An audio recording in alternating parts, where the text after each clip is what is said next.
Il y a des fois, est-ce que vous savez que, je vais vous expliquer, Jésus est jaloux parce qu'elle marie des choses qui ne sont pas lui qui nous passionnent. Des choses qui ne sont pas lui qui nous passionnent. Même des bons sujets. C'est-à-dire même le travail qu'il t'a demandé de faire. Si ça te passionne plus que lui, Jésus devient jaloux.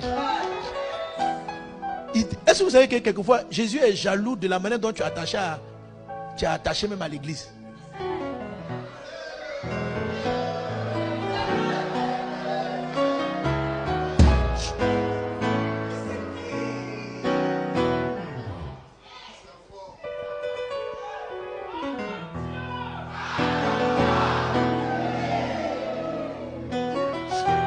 Amen. C'est de ça qu'il parle. Il ne parle pas des péchés. Il parle de ce qui prend ton cœur. C'est un palabre. Et très souvent, vous savez, c'est très souvent les palabres dans les couples. C'est pas l'adultère là. C'est juste que ton mari ou ta femme est ta quête première. C'est une personne. Si par exemple tu travailles au point où tu n'as pas le temps de ton conjoint, ta femme va prendre ton travail. Oh, le travail là, c'est pour la nourrir, c'est pour la loger. Ton travail devient une maîtresse. Et elle, c'est-à-dire qu'il y a des pasteurs, moi-même je dis ça même là, je vis ça. C'est-à-dire que ta femme est jalouse de ta pastorale. Et quand tu n'as pas cette révélation là, tu as l'impression qu'elle te combat. Mais tu dis c'est le ministère, on fait ça pour Dieu. Mais en fait, je vais t'expliquer ce qu'on appelle le mariage. Le mariage là. Alléluia. Écoutez, un fils, il y a des choses qu'on tolère. Quand tu es un chrétien fils, il y a des choses que Dieu ne considère pas. Mais quand tu veux rentrer dans la dimension de l'épouse, il y a des palabres. Frère, tu es avec ton fils, ta fille, ta femme et toi, vous regardez la télé. Maintenant, il y a un journaliste qui passe. Et ta fille, qui est un peu grande, regarde, mais il est beau. Il est trop beau. Et tu vas arrière ta fille, tu dis, mais il est beau comment? Puis vous allez plaisanter. Maintenant, si ta femme, alléluia, ou bien il y a une femme qui passe à la télévision, elle est bien habillée. Et puis toi le mari, tu commences à dire, waouh, elle est belle, mais quelle belle femme. Frère, tu n'as pas péché. Mais après cette remarque trop prononcée, la nuit il y a un palabre dans la chambre. Parce qu'elle considère que tout ce qui est passion, ça lui est réservé. Que tu peux pas regarder quelque chose. Donc ce qui n'est pas un péché pour ton garçon, pour tes enfants, est un péché pour le mariage. Donc ici là, Dieu ne dit pas vous êtes passionné. On ne parle pas de péché. C'est-à-dire que le réveil d'avant, on luttait avec le péché.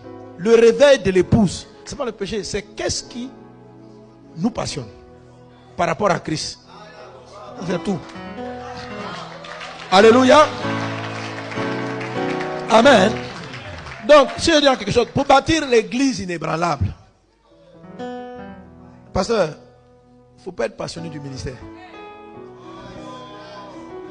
Le réveil dont Jésus parle, si tu es passionné de l'œuvre, tu vas le rater.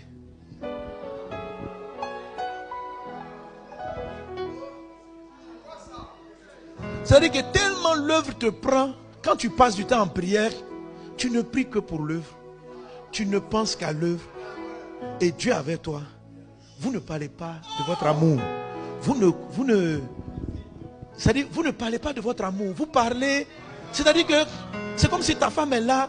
Et puis vous parlez seulement du travail. C'est comme si même. Est-ce que tu sais que ta femme et ton mari peuvent être jaloux de vos enfants? Oui, c'est-à-dire que vous asseyez, c'est comme si la personne ne compte plus. Mais vous êtes là, les enfants font ceci, les enfants font ceci. À un moment, ton conjoint va te dire, aime-moi. Parce que l'adultère dont parle le Seigneur ici, là, c'est ce qui fait que ce réveil-là, on a des difficultés à y entrer parce qu'on ne comprend pas la différence. Je suis en train de servir Dieu. Et puis, c'est comme si à un moment donné, tu sens que Dieu ne t'accompagne plus. Parce qu'il dit, vous demandez, vous n'obtenez pas. Il dit, mais en fait, il dit, parce que vous demandez pour satisfaire vos passions. Mais c'est quoi ta passion? C'est que ton église grandisse.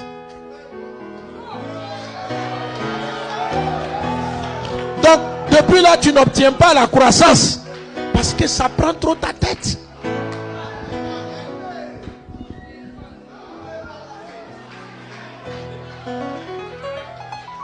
Donc, ce n'est pas Jésus qui est en train de bâtir. Lui-même, il est en concurrence avec le temple. C'est-à-dire que tu te couches le matin, comment je vais construire? L'argent pour construire, l'argent pour les séminaires. Il dit, et notre amour. Mais toi, je viens vers toi pour que tu pourvoies à ce projet. Donc, il devient un pourvoyeur. Celui qui donne l'eau, mais tu n'as pas le rocher. Tu vois, donne-moi l'argent, attire les âmes. Donc, il devient un instrument d'obtention. Un instrument pour t'atteindre. Donc, à un moment donné, volontairement, il ferme la porte. Volontairement, parce que c'est une affaire de jalousie. Et l'église arrête de croître.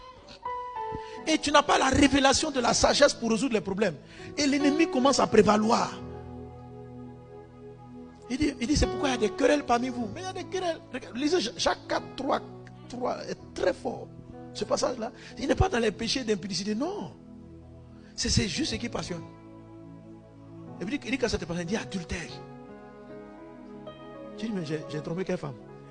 Il faut te poser la question. Si on te dit adultère, tu dis mais à quel moment j'ai été marié? Paul dit je vous ai fiancé. Nous sommes des fiancés. Ce palabre-là s'agit dans les fiançailles. Jésus vient chercher une épouse. Même pas des fils.